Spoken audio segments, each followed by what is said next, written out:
Hello everyone. तो चलिए आज एक नए पाठ की शुरुआत करते हैं साहित्य सागर इस पाठ्य पुस्तक में से। और हमारे आज के इस नए पाठ का नाम है भीड़ में खोया आदमी। इस पाठ के लेखक है लीलाधर शर्मा पर्वतीय। ये पाठ एक निबंध रूप में लिखा गया है। तो इस निबंध के माध्यम से लेखक हमारा ध्यान बढ़ती हुई जनसंख्या और उस बढ़ती हुई जनसंख्या के दुष्परिणाम कितने भयानक है, इन दो बातों की ओर हमारा ध्यान लेखक आकर्षित करते हैं। इस बढ़ती हुई जनसंख्या के कारण कितनी समस्याएं निर्माण होती है, इन बातों से भी हमें इस पाठ के जरिए लेखक अवगत कराते हैं। तो अब ये समस्याएं कौन कौन सी है? तो जैसे जनसंख्या बढ़ती जाती है वैसे संसाधनों पर दबाव आ जाता है, संसाधनों पर बोझ बढ़ता जाता है। अब इसका अर्थ क्या है? संसाधन मतलब जो लोगों की सारी ज़रूरतें पूरी करने के लिए जो सुविधाएं दी जाती है, चाहे वो अन्न हो चाहे वो पानी हो। तो जैसे जनसंख्या बढ़ती जाती है वैसे पानी के स्रोत तो बढ़ते नहीं है, या फिर उपजाऊ जमीन तो बढ़ती नहीं है। तो जनसंख्या बढ़ने के कारण इन सारे साधनों पर, संसाधनों पर, इन सारे स्रोत पर दबाव आ जाता है, ये कम पड़ने लगते हैं। साथ ही साथ जैसे जैसे जनसंख्या बढ़ने लगती है वैसे वैसे आवास की समस्या निर्माण होती है। आवास की समस्या मतलब रहने के लिए मकान की समस्या, ये जो है ये भी निर्माण हो जाती है। उसी के साथ साथ भूखमरी हो या फिर बेरोजगारी हो, ऐसी समस्याएं भी उत्पन्न हो जाती है, क्योंकि जैसे जनसंख्या जितनी तेजी से बढ़ती है उतनी तेजी से रोजगारी के पर्याय निर्माण होते नहीं है। उसी के साथ साथ जब जनसंख्या बढ़ने लगती है तो प्रकृति पर भी उसका असर होने लगता है। जैसे वनों का विनाश होता है, पर्यावरण को नुकसान पहुंचने लगता है। तो ये इतनी सारी समस्याएं सिर्फ और सिर्फ एक ही कारण से निर्माण होती है, और वो है जनसंख्या में वृद्धि, यानी जनसंख्या बढ़ती जाना। इस निबंध के माध्यम से और अपने दोस्त श्यामलाकांत, अपने मित्र श्यामलाकांत के उदाहरण के द्वारा लेखक हमें ये समझाने में बिल्कुल सफल हुए हैं कि छोटे परिवार का कितना फायदा होता है और बड़ा परिवार किस प्रकार से परेशानी उत्पन्न करता है, तथा एक अच्छी जो जीवन शैली होती है उससे हमें दूर रखता है। क्योंकि जितना परिवार छोटा होता है या परिवार में जितने बच्चे कम होते हैं उनको अच्छी सुविधाएं दी जा सकती है, लेकिन जैसे परिवार में बच्चों की संख्या बढ़ती है या फिर परिवार के सदस्य बढ़ते हैं वैसे उनको अच्छी सुविधाएं, चाहे वो शिक्षा हो, चाहे वो अच्छे प्रकार से रहन सहन हो या अच्छा ध्यान देना हो, अच्छे से समय देना हो, ये सारी बातें नहीं हो पाती। और फिर ये जो बड़ा परिवार होता है ये परिवार के सारे सदस्यों के लिए तकलीफ देने वाला बन जाता है। तो छोटे परिवार का क्या महत्व है, तथा ये अगर बढ़ती हुई जनसंख्या को नहीं रोका गया तो एक दिन किस प्रकार से हम लोग इस भीड़ में और भीड़ से निर्माण होने वाली समस्याओं में उलझ जाएंगे, खो जाएंगे। बस यही बात हमें इस पाठ के जरिए, इस निबंध के जरिए लेखक ने समझाई है। ठीक है। अब पाठ के जो प्रमुख पात्र है उनका नाम है श्यामलाकांत, और श्यामलाकांत लेखक के दोस्त है, मित्र है। लेखक अपने इस मित्र की बेटी के विवाह के लिए हरिद्वार जाने के लिए सोचते हैं, और हरिद्वार जाने के लिए वे ट्रेन से, रेलवे से जाते हैं। लेकिन ट्रेन के डिब्बे में, रेलवे के डिब्बे में इतनी सारी भीड़ होती है, वो देखकर ही वे घबरा जाते हैं। बड़ी मुश्किल से कुली की सहायता से डिब्बे में किसी तरह से कुली उनको धकेल देता है और वो डिब्बे के अंदर प्रवेश तो पाते हैं, लेकिन जब वे किसी दूसरे स्टेशन पर, उन्हें अपनी ट्रेन जो बदलनी होती है, तो दूसरे स्टेशन पर वे किसी तरह से खिड़की से उतर जाते हैं, बाहर निकल आते हैं तो देखते हैं कि ट्रेन की छतों पर भी लोग बैठे हुए थे और यात्रा कर रहे थे। तो लेखक सोचने लगे कि क्यों इतनी भीड़ है, क्यों लोग इतने मजबूर हुए कि उन्हें ट्रेन की छतों पर बैठकर भी यात्रा करनी पड़ रही है। और इस तरह से जब वे अपने दोस्त के यहाँ श्यामलाकांत के घर पे पहुंच जाते हैं उन्हें लेने के लिए श्यामलाकांत का बड़ा बेटा आ जाता है और बातचीत के दौरान वे उसे पूछते हैं उसकी शिक्षा के बारे में या नौकरी के बारे में। तब वो बड़ा बेटा उन्हें कह देता है कि वो ग्रेजुएट हुआ है और रोजगार कार्यालय यानी एम्प्लॉयमेंट एक्सचेंज या एम्प्लॉयमेंट ऑफिस में उसने अपना नाम दर्ज कराया है। लेकिन वहां पे उसे पता चला कि उसके जैसे कई ऐसे पढ़े लिखे युवक युवतियों ने उनका नाम वहां पे दर्ज कराया है। तो वहां के लोगों ने, वहां के ऑफिसर्स ने तो उसे यानी श्यामलाकांत के बेटे को ये कहा है कि उसे नौकरी कब मिलेगी वो पता नहीं। जब लेखक श्यामलाकांत के घर पे पहुंच जाते हैं तो देखते हैं घर में उसके मतलब लेखक के मित्र के श्यामलाकांत के 8 बच्चे थे, 4 बेटे 4 बेटियां। जो दूसरा बेटा है वो सुमंत थका हारा आ जाता है और अपनी माँ को आवाज लगाता है। जो जो हमें पता चलता है कि वो राशन की दुकान पर गया था और वहां बहुत लंबी कतार थी, जिसके कारण पूरा दिन उसका उस राशन की दुकान पर उस कतार में बीत गया, लाइन में बीत गया, फिर भी राशन नहीं मिल पाया। जब लेखक अपने मित्र श्यामलाकांत की पत्नी को देखते हैं और उनकी दुर्बल काया, कमजोर काया देखते हैं तो उन्हें बड़ी दया आती है और वे सुझाव देते हैं कि आप अस्पताल क्यों नहीं जाते। अपने मित्र से कहते हैं, पत्नी से, लेखक अपने मित्र की पत्नी से कहते हैं। तब वो कह देती है कि अस्पताल तो गए थे लेकिन वहां पे तो डॉक्टरों को पेशेंट, मरीज ऐसे घिरे हुए रहते हैं बिल्कुल मधुमक्खी के छत्ते की तरह। जैसे मधुमक्खी का वो छत्ता होता है और उसमें मधुमक्खियां पूरी चिपकी हुई रहती है आसपास, बिल्कुल उसी तरह से डॉक्टरों को मरीज लोग घेरे हुए रहते हैं। और इतने सारे मरीज होने के कारण डॉक्टर सभी का इलाज ठीक से नहीं कर पाते। और फिर वो कई और भी बातें कह देती है जिसके जरिए लेखक को पता चल जाता है कि ये जो सारे कारण है, ये जो सारी समस्याएं हैं, उसका मूल कारण है बढ़ती हुई जनसंख्या। और लेखक साथ ही साथ ये भी सोचने लगते हैं कि अगर श्यामलाकांत जैसे लोग अगर नहीं सुधरे और अगर जनसंख्या या परिवार छोटा होने का फायदा उनको नहीं समझा, लोगों को नहीं समझ में आया, या उनके प्रति, छोटे परिवार के फायदों के प्रति अगर लोगों में जागृति नहीं कराई गई तो इसी प्रकार से श्यामलाकांत के जैसे लोगों के कारण ये जनसंख्या बढ़ती जाएगी और एक दिन हम सब इस बढ़ती हुई जनसंख्या और उससे निर्माण होने वाली समस्याओं से जूझ पड़ेंगे, उसमें खो जाएंगे। और यहीं पर हमारा ये निबंध, ये पाठ पूर्ण होता है। ठीक है, तो कुछ इस प्रकार से पाठ है। पाठ बहुत अच्छा है और साथ ही साथ हमें भी ये सोचने के लिए मजबूर करता है कि सच में छोटा परिवार सुखी होता है, आनंददायी होता है और बड़े परिवार को कई समस्याओं से जूझना पड़ता है। चलिए अब पाठ पढ़ना शुरू करते हैं।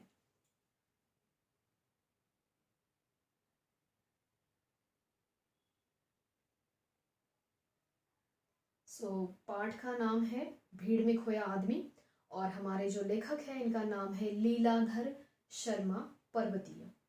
तो पहले हम लेखक का परिचय पढ़ेंगे। पेज नंबर है 50, तो ध्यान दीजिए। लीलाधर शर्मा पर्वतीय का जन्म 1 जनवरी 1919 को अल्मोड़ा, उत्तर प्रदेश के किसान परिवार में हुआ।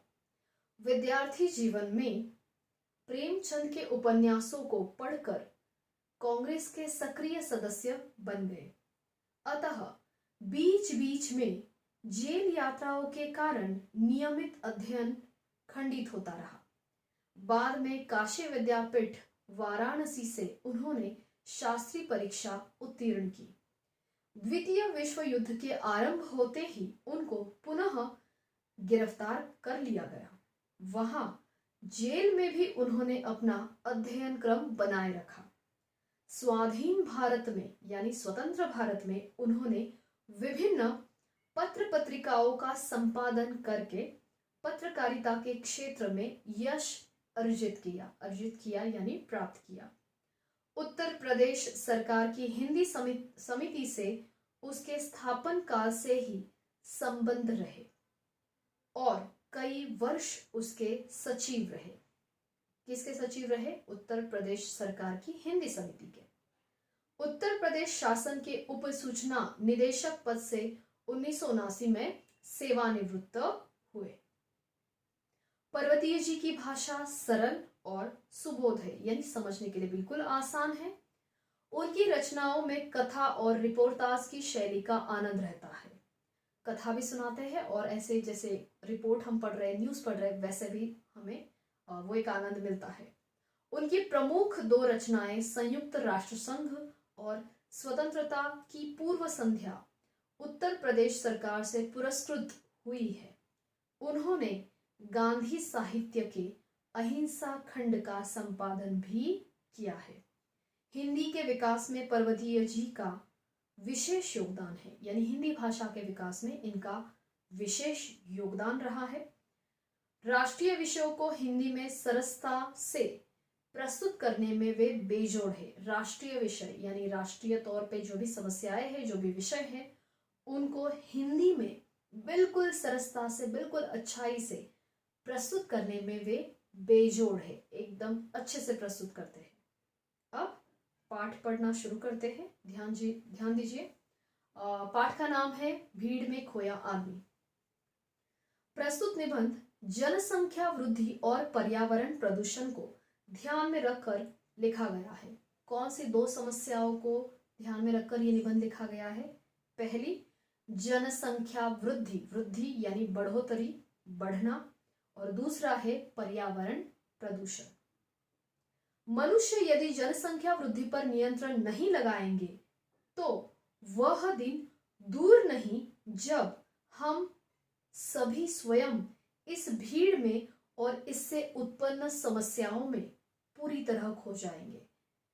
तो अगर हमने इस जनसंख्या को नियंत्रित नहीं किया, जनसंख्या जिस प्रकार से बढ़ रही है उसको नियंत्रित नहीं किया गया, तो हम इस भीड़ में और उससे निर्माण होने वाली समस्याओं में खो जाएंगे। इस कथा प्रसंग में उठाई गई समस्याएं समाधान की ओर अग्रसर करती है। यह विषय हमारे देश की खुशहाली और भविष्य के लिए आवश्यक और महत्वपूर्ण है। यानी देश का जो विकास है, देश की जो खुशहाली है और देश का अच्छा भविष्य है, उन सब का मूल इस समस्या में है। अगर ये समस्या को हमने नहीं निपटाया तो ना देश में खुशहाली आ सकती है और ना देश का विकास हो सकता है। बाबू श्यामलाकांत के अनियोजित परिवार का लेखा जोखा हमें परिवार के सुखी और संपन्न होने की दिशा में सोचने पर मजबूर करता है। तो बाबू श्यामलाकांत जो लेखक के मित्र थे, उनके अनियोजित परिवार मतलब कोई परिवार नियोजन नहीं, बस बच्चे होते जा रहे हैं और घर में 8-8 बच्चों की फौज खड़ी है, बराबर। तो इस प्रकार से ये सोच जो होती है, ये या उनके परिवार में जो इतने बच्चे हैं, ये सब हमें परिवार के सुखी और संपन्न होने की दिशा क्या है, इस बात पर सोचने के लिए मजबूर करता है।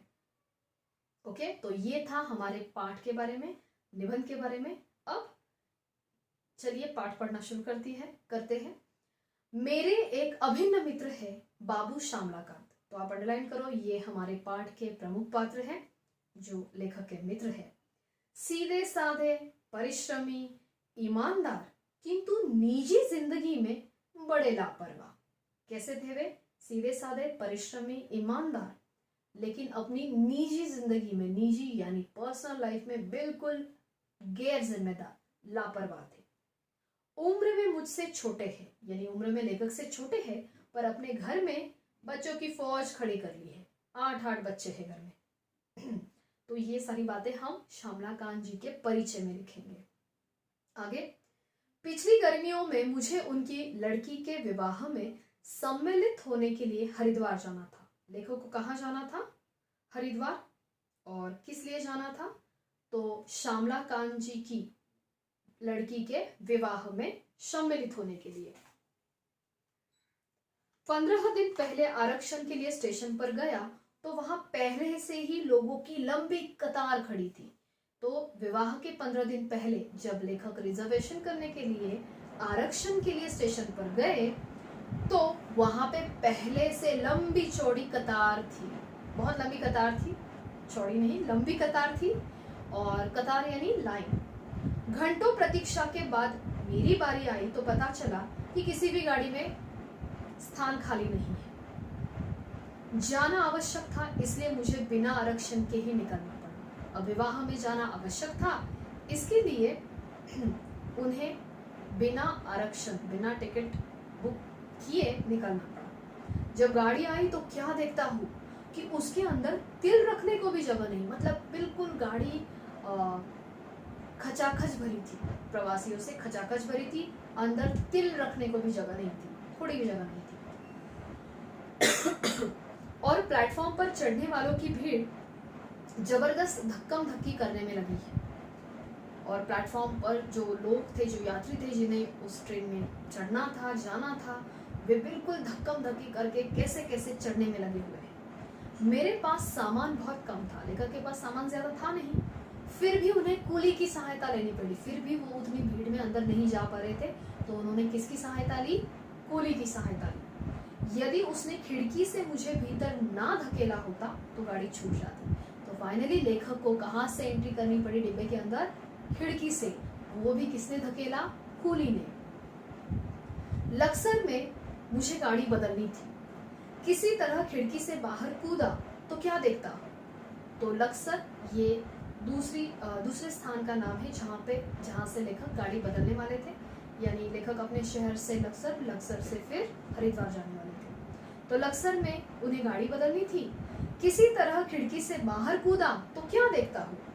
पूरी ट्रेन की छत यात्रियों से पटी पड़ी है। मतलब ट्रेन के अंदर तो भीड़ थी ही यात्रियों की, लेकिन ट्रेन के ऊपर भी यात्री भरे पड़े थे।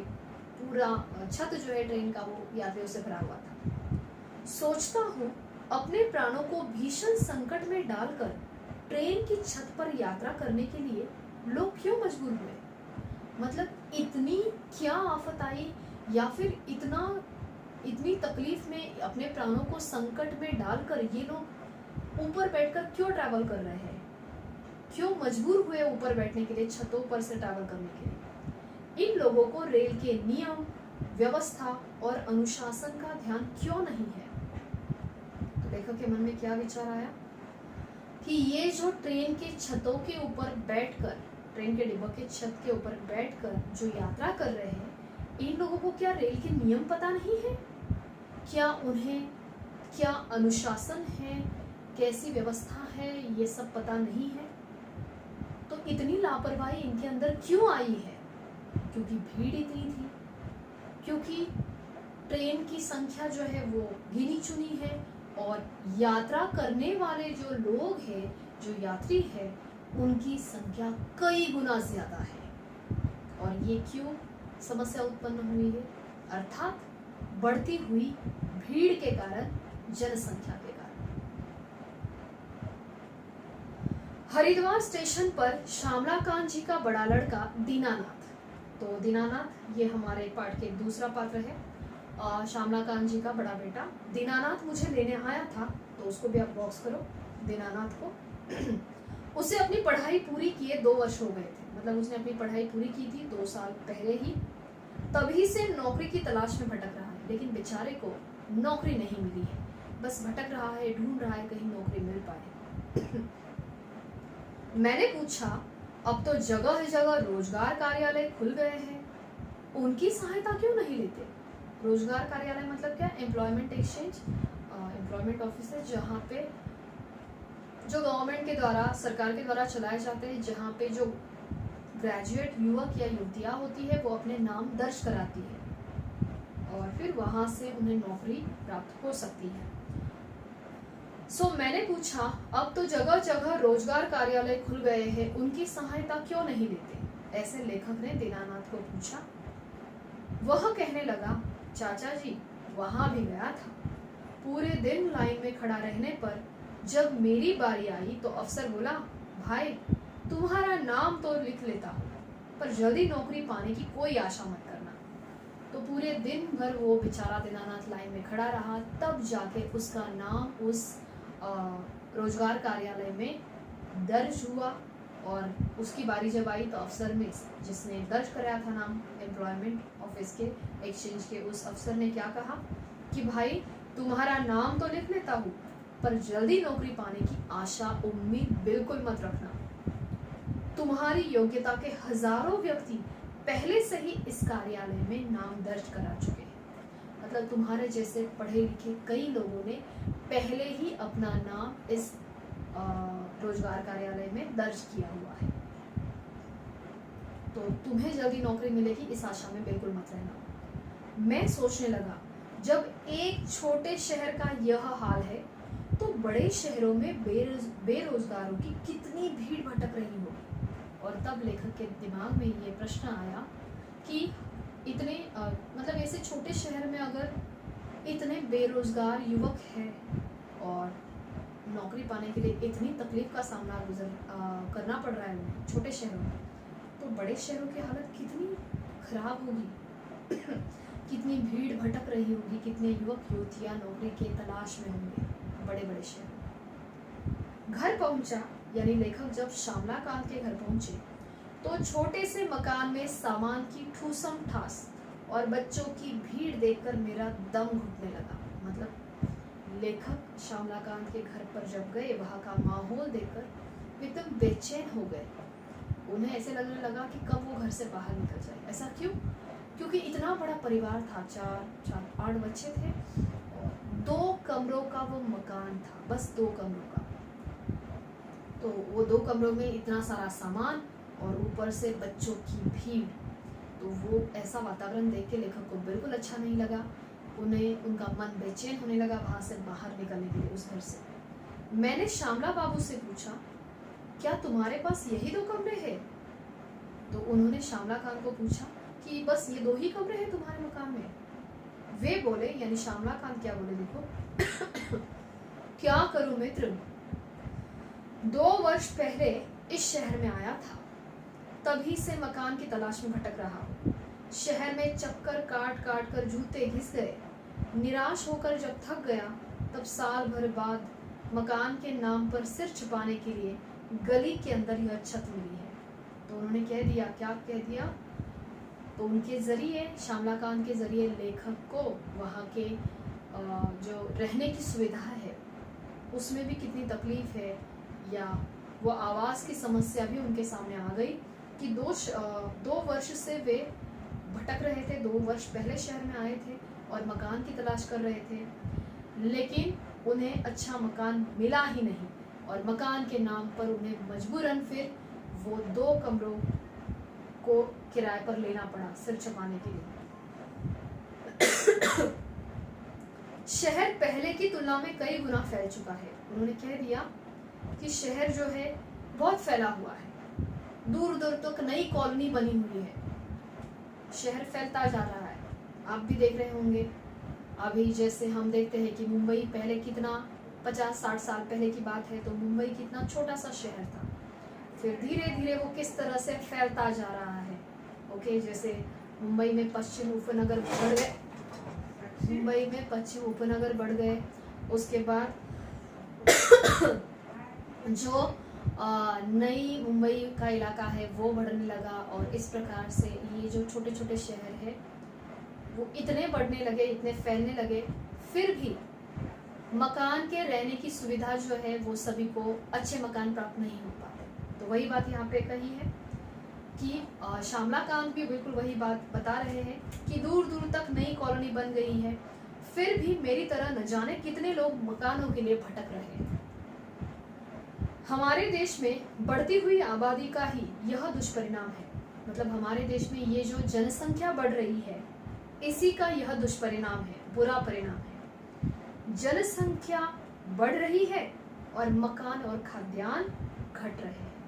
मतलब ये जनसंख्या बड़ी तेजी से बढ़ रही है, लेकिन मकान वो तो तेजी से नहीं बढ़ते, खाद्यान्न यानी जो उपजाऊ जमीन से अनाज उगता है वो तो उतनी तेजी से नहीं बढ़ता है। जैसे जैसे जनसंख्या बढ़ती जा रही है, वो उपजाऊ जमीन से निकलने वाला अनाज कम पड़ता जा रहा है, मकानों की सुविधा जो है वो भी सभी के लिए कम पड़ती जा रही है।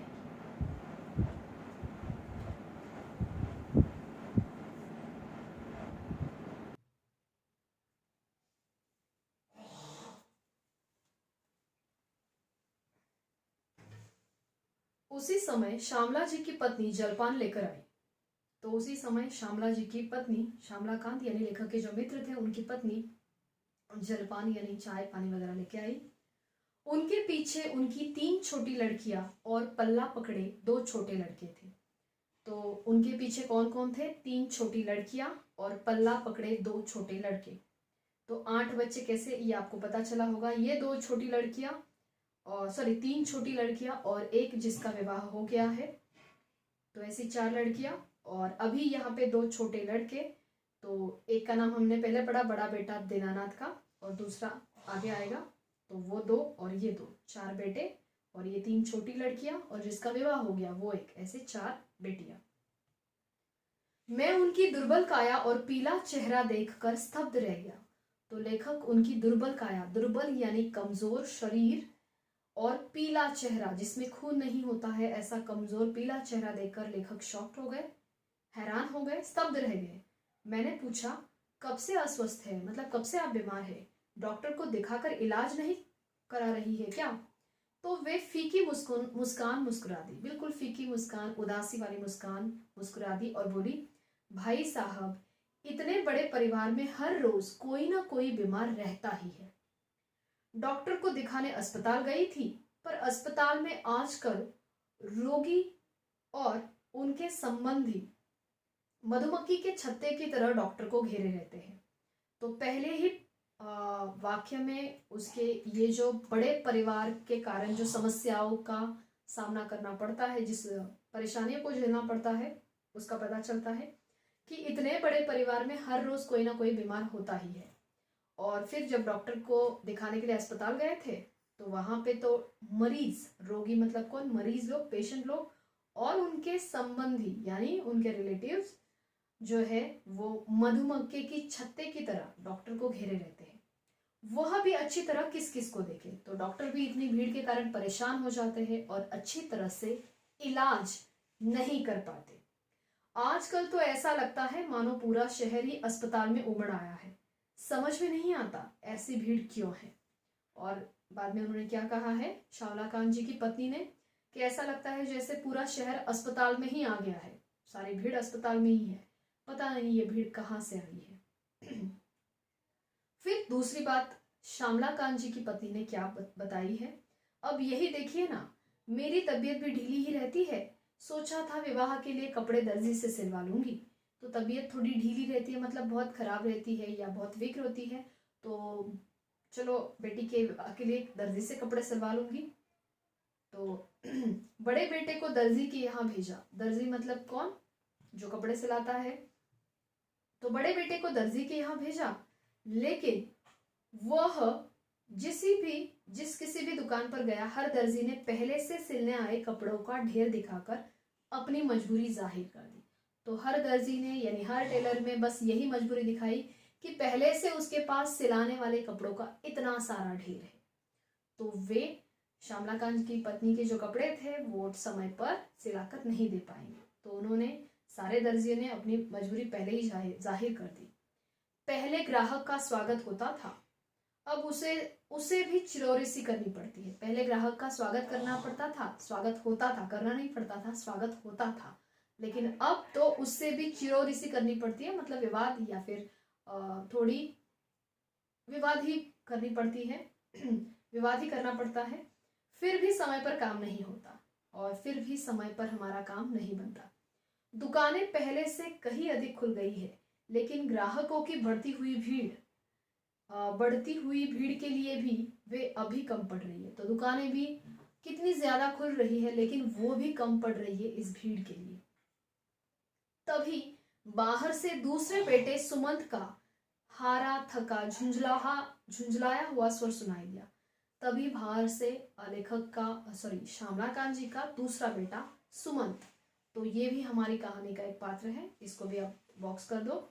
सुमंत थका हारा और झुंझलाया हुआ आया और उसका आवाज सुनाई दिया, स्वर सुनाई दिया, माँ जल्दी से एक कप चाय बना दो, आज पूरा दिन राशन की दुकान पर ही लग गया। तो वो कहाँ गया था? राशन की दुकान पर अनाज लाने के लिए। उसका पूरा दिन दुकान पर बीत गया, उस भीड़ में, उस कतार में।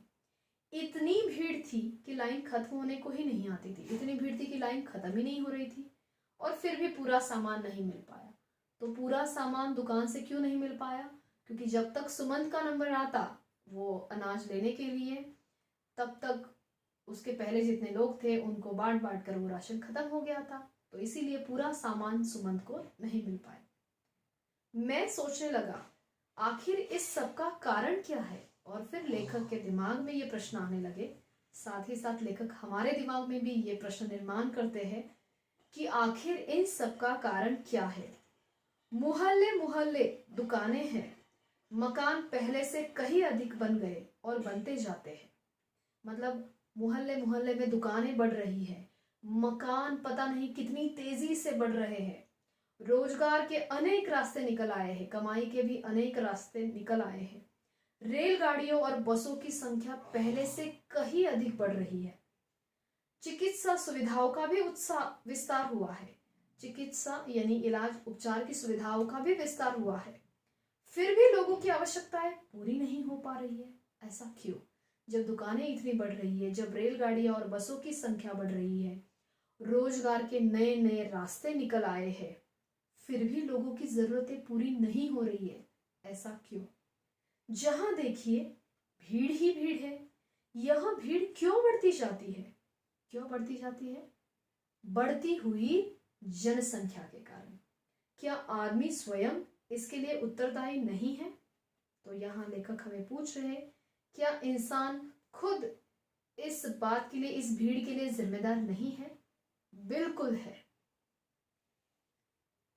घर में बच्चों की भीड़ है, यह भीड़ भले ही हमें अच्छी लगती हो, यानी घर में अगर बच्चे हैं तो बच्चों की बातचीत, उनके तोतले बोल, ये किसी को अच्छे नहीं लगते, सभी को अच्छे लगते हैं। बच्चों से बातचीत करने के बाद तो हम अपने तनाव भूल जाते हैं, उनके हंसी में हम अपने दुख भूल जाते हैं। लेकिन ये बच्चों की भीड़ भले ही हमें अच्छी लगती हो, लेकिन जब उनका पालन पोषण करने की जिम्मेदारी होती है, उनको सुविधाएं देने की, उनके रहन सहन की, उनकी शिक्षा की पूरी सुव्यवस्था न हो जाओ, तो फिर ये भीड़ दुखदाई बन जाती है। तो वही बच्चे फिर हमारे दुख का कारण बन सकते हैं, जब हम उन्हें अच्छी सुविधाएं नहीं दे पाते, जब हम उन्हें अच्छी शिक्षा नहीं दे पाते, एक अच्छी जीवन शैली नहीं दे पाते, अच्छी लाइफस्टाइल उन्हें नहीं दे पाते, तो फिर वही बच्चों की भीड़ हमारे लिए दुखदाई बन जाती है। अस्पताल में भीड़ क्यों है? क्या यह भीड़ किसी को सुहाती है? अस्पताल में जब हम जाते हैं, देखते हैं, अब सरकारी अस्पताल में अगर हम जाए तो देखेंगे तो कितनी सारी सुबह से शाम तक लाइन ही लाइन रहती है, खत्म ही नहीं होती। तो क्या ये भीड़ हमें अच्छी लगती है? बिल्कुल नहीं। क्या कोई स्वेच्छा से अस्वस्थ होता है? किसी को बहुत अच्छा लगता है क्या वहां पे लाइन में अस्पताल में जाकर खड़े रहना या फिर बीमार पड़ना? बिल्कुल नहीं। स्वयं कोई बीमार नहीं होना चाहता। बीमारी कुपोषण से, गंदे और संकीर्ण मकानों के दूषित वातावरण से होती है। तो बीमारी भी किसके कारण फैलती है? कुपोषण से, क्योंकि इतनी तेजी से भीड़ बढ़ती है या इतनी तेजी से जनसंख्या बढ़ती है, तो सबको अच्छी सुविधाएं खान पान की नहीं मिल पाती, और फिर वो गंदगी बढ़ती है, कुपोषण होता है, और संकीर्ण जो मकान होते हैं नजदीक नजदीक चिपक चिपक के एकदम, जिसमें खुली हवा या खुला प्रकाश नहीं होता, फिर ऐसे मकानों के दूषित वातावरण से, गंदगी से और कुपोषण से बीमारी बढ़ती है। यदि सीमित परिवार हो, सीमित परिवार यानी छोटा परिवार, यानी घर में बच्चे कम हो, स्वच्छ जलवायु हो, पानी हवा सब घर में स्वच्छ हो, और खाने के लिए भरपूर अच्छा पौष्टिक भोजन हो, भोजन सामग्री हो, तो बीमारी से बचा जा सकता है। रेल बस में भीड़ का कारण भी बढ़ती हुई जनसंख्या भी है। तो रेल में या बस में जब हम जाते हैं तो देखते हैं कि रेल या बसें खचाखच भरी रहती है, तो भीड़ कहाँ से आती है? हमारे कारण ही होती है। तो उस भीड़ का कारण भी है बढ़ती हुई जनसंख्या। देश के अनुशासन पर इसका दुष्प्रभाव पड़ता है। तो जितनी तेजी से जनसंख्या बढ़ती है उतना ही अनुशासन कम होता जाता है, क्योंकि इतनी बड़ी जनसंख्या को या उसकी व्यवस्था करना या उसको संभालना या उसको एक दिशा देना, ये बहुत आसान काम नहीं होता। तो अर्थात अनुशासन पर भी दुष्प्रभाव, बुरा प्रभाव पड़ता है। सड़क पर दुर्घटनाएं होती है, सार्वजनिक स्थानों पर नियम और व्यवस्था का पालन नहीं होता। तो जितनी भीड़ बढ़ती जाती है, जितनी जनसंख्या बढ़ती जाती है, उतनी उतनी व्यवस्था जो है वो पूरी तरह से ढीली हो जाती है और नियम जो है उसका पालन नहीं किया जाता है। जिस काम के लिए आदमी दफ्तर, कचहरी, अस्पताल, स्टेशन आदि स्थानों पर जाता है, वहां पे समय, शक्ति और ध्यान व्यय करके भी वह कार्य सिद्ध नहीं कर पाता। मतलब जिस भी काम के लिए इंसान किसी ऑफिस में जाता है, किसी कचहरी कोर्ट में जाता है, अस्पताल में जाता है या रेलवे स्टेशन पर जाता है, वहां पे जाने के बाद वो अपना कितना सारा समय खर्च करता है उस लाइन में, फिर अपनी शक्ति खर्च करता है और पैसा भी खर्च करता है, धन भी खर्च करता है, व्यय यानी खर्च करना। लेकिन इतना खर्च करने के बावजूद भी वह कार्य सिद्ध नहीं कर पाता, यानी उसका कार्य, उसका काम नहीं बन पाता, पूरा नहीं होता। तो वो इतनी लाइन में अपना दिन खर्च करता है, समय खर्च करता है, अपनी शक्ति खर्च करता है और पैसा भी खर्च करता है, लेकिन कार्य पूरा नहीं होता। वह स्वयं भीड़ में खो जाता है। भीड़ में खोया आदमी शायद यह तो समझ ही जाता है भीड़ में खोया आदमी शायद यह तो समझ ही जाता है कि बढ़ती हुई जनसंख्या का परिणाम है, कि जब हम उस भीड़ में लाइन में घंटों बिताते हैं और आसपास इतने लोग देखते हैं, इतनी भीड़ देखते हैं, तो हम खुद ब खुद समझ जाते हैं कि ये इतनी सारी समस्याएं जो हम झेल रहे हैं, उससे जूझ रहे हैं, इस सब का कारण बढ़ती हुई लोक संख्या, जनसंख्या ही है। मुझे अपने मित्र श्यामलाकांत को अब इस भीड़ का रहस्य बताने की आवश्यकता नहीं है। तो मुझे अपने मित्र श्यामलाकांत को कि उस भीड़ का रहस्य क्या है, ये भीड़ क्यों बढ़ रही है, इसका रहस्य बताने की आवश्यकता नहीं है, क्योंकि वे स्वयं इस विपदा को झेल रहे हैं। विपदा यानी मुसीबत, संकट, क्योंकि वे खुद उस मुसीबत को, उस संकट को झेल रहे हैं, उस मुसीबत से वे खुद जूझ रहे हैं अपने बड़े परिवार के कारण। ऐसा लगता है कि यदि समय रहते हमारा देश अभी नहीं चेता यानी सावधान, अभी भी नहीं हुआ, जागरूक नहीं हुआ, अलर्ट नहीं हुआ हमारा देश, हमारा समाज, और श्यामला बाबू की तरह लोग अगर परिवार बढ़ाते चले गए, तो वह दिन दूर नहीं जब वह स्वयं इस भीड़ में और इससे पैदा होने वाली समस्याओं में पूरी तरह खो जाएगा। तो श्यामला बाबू की तरह अगर परिवार ऐसे ही लोग बढ़ाते गए, तो वो दिन दूर नहीं होगा जब वह खुद या हम सब इस भीड़ में और इस भीड़ के कारण निर्माण होने वाली समस्याओं में पूरी तरह से खो जाएंगे। और यहाँ पर हमारा पाठ पूर्ण होता है। तो हमने समझा, हमने जाना कि किस प्रकार से ये बढ़ती हुई जनसंख्या हमारे देश के लिए, हमारे देश के विकास में बाधा बन सकती है और साथ ही साथ एक अच्छा जीवन जीने के लिए भी बाधा बन सकती है। तो छोटा परिवार सुखी परिवार होता है, आनंददायी होता है, और परिवार जितना बड़ा हो उतना सुख सुविधाओं से वंचित रह जाता है, पीछे रह जाता है। तो इस संदेश को लेखक ने बड़ी सफलता से हम तक पहुंचाया है इस पाठ के माध्यम से। तो आपको ये पाठ अपने पाठ्य पुस्तक में से ध्यान से पढ़ना है, पाठ को अच्छी तरह से फिर से समझना है, एक एक शब्द को। और इस पाठ के जो प्रमुख पात्र है श्यामलाकांत जी, उनका परिचय और फिर उनके बच्चों के नाम, उनके परिवार की जानकारी, ये सारी बातें आपको ध्यान में रखनी है। ठीक है, तो इस प्रकार से आज हमने भीड़ में खोया आदमी ये पाठ पूरा कर दिया है पढ़ के। अगर इस पाठ में आपको कोई भी दिक्कत है, कोई भी डाउट्स है, तो हम अपने जूम लाइव सेशन में उन सारे डाउट्स को डिस्कस करेंगे, तथा इस पाठ का सारांश क्या है या इस पाठ का उद्देश्य, शीर्षक की सार्थकता और पात्र परिचय, ये सारी बातें हम जूम सेशन में देखेंगे। ठीक है, तो चलिए बच्चों, आज के लिए बस ये पाठ, और अगले वीडियो में, अगले लेक्चर में हम फिर मिलेंगे नए पाठ के साथ। धन्यवाद।